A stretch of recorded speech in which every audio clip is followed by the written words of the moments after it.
அமெரிக்க அதிபர் டிரம்புடன் பிரதமர் நரேந்திர மோடி இரண்டாவது முறையாக தொலைபேசியில் தொடர்பு கொண்டு வாழ்த்துக்களை தெரிவித்திருக்கிறார். மேற்காசிய நிலவரம், உக்ரைன் போர் உள்ளிட்டவை குறித்து இரு தலைவர்களும் ஆலோசனை செய்தனர். உலக அமைதிக்காக இணைந்து பாடுபடுவது எனவும் முடிவு செய்துள்ளனர். இந்த தகவலை பிரதமர் நரேந்திர மோடி தனது எக்ஸ் தளத்தில் பதிவிட்டுள்ளார். முதலமைச்சர் மு.க.ஸ்டாலின் விழுப்புரம் மாவட்டத்தில் கள ஆய்வு மேற்கொண்டுள்ளார். முன்னதாக நேற்று விழுப்புரம் சென்ற முதலமைச்சருக்கு கட்சி நிர்வாகிகளும் தொண்டர்களும் உற்சாக வரவேற்பு அளித்தனர். இந்த கள ஆய்வின் போது பல்வேறு அரசு நலத்திட்டங்களை தொடங்கி வைக்க உள்ள முதலமைச்சர் இடஒதுக்கீட்டுக்காக தியாகம் செய்த தியாகிகளின் நினைவு மணி மண்டபத்தை திண்டிவனத்தில் இன்று திறந்து வைத்து உரையாற்றுகிறார். தமிழக பாஜகவில் புதிய மாவட்ட நிர்வாகிகளை நியமித்தது தொடர்பாக கட்சி தொண்டர்கள் மற்றும் நிர்வாகிகள் மத்தியில் கடும் அதிருப்தி நிலவுவதாக தகவல் வெளியாகியுள்ளது. பாஜகவின் தலைமை மற்றும் நிர்வாகிகள் தேர்வு நடைபெற்று வருகிறது. தமிழகத்தை பொறுத்தவரை இது தொடர்பான அறிவிப்புகள் வெளியாகி வரும் நிலையில் மதுரை, ராமநாதபுரம், விழுப்புரம், திருவள்ளூர் மேற்கு உள்ளிட்ட 14 மாவட்டங்களுக்கு புதிய நிர்வாகிகள் தேர்வு செய்யப்பட்டுள்ளனர்.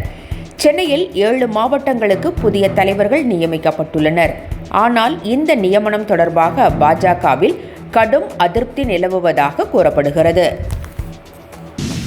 பட்டியல் இனத்தைச் சேர்ந்தவரை தமிழகத்தின் முதலமைச்சராக ஆக்க வேண்டும் என ஆளுநர் RN ரவி வலியுறுத்தியுள்ளார். ஆன்மீக தலைவரும் சமூக சீர்திருத்தவாதியுமான சுவாமி AS சகஜானந்தரின் 135வது பிறந்தநாள் விழா சிதம்பரத்தில் நடைபெற்றது. பிரிட்டிஷ் ஆட்சி காலத்தில் மோசமான சமூகம் மற்றும் கலாச்சார சூழல் நிலவியதாக குறிப்பிட்ட ஆளுநர், அந்த சூழலில் மக்களுக்காக போராடியவர் சகஜானந்தர் என்று குறிப்பிட்டார்.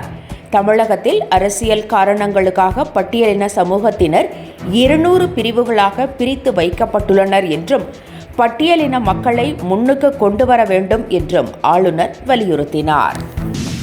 திமுக ஆட்சியில் நிறைய சார்கள் இருப்பதாக EPS விமர்சனம் செய்திருக்கிறார். சென்னையில் 3 சிறுமிகள் காணாமல் போன சம்பவம் தொடர்பாக 6 பேர் கைது செய்யப்பட்டு விசாரணை நடைபெற்று வருகிறது. இந்த சம்பவத்தை சுட்டிக்காட்டி குற்றம் சாட்டியுள்ள எடப்பாடி பழனிசாமி, திமுக ஆட்சியில் ஒரு மட்டுமல்ல நிறைய சார்கள் இருப்பதாக விமர்சித்திருக்கிறார். சார்களை காப்பாற்றுவதில் கை தேர்ந்தவரான EPS அதிமுக ஆட்சியில் இருந்த சார்களை மறந்துவிட்டாரா என அமைச்சர் சிவசங்கர் கேள்வி எழுப்பியுள்ளார். முதலமைச்சர் மு.க.ஸ்டாலின் தலைமையிலான திராவிட மாடல் ஆட்சியில் பெண்கள் பாதுகாப்பில் தமிழகம் முதலிடத்தில் இருப்பதாகவும் பெண்களின் பாதுகாப்பு உறுதி செய்யப்பட்டிருப்பதாகவும் அமைச்சர் சிவசங்கர் தெரிவித்திருக்கிறார். சிறு குறு தொழில் நிறுவனங்களுக்கு திமுக அளித்த வாக்குறுதியை நிறைவேற்றவில்லை என அண்ணாமலை குற்றம் சாட்டியுள்ளார்.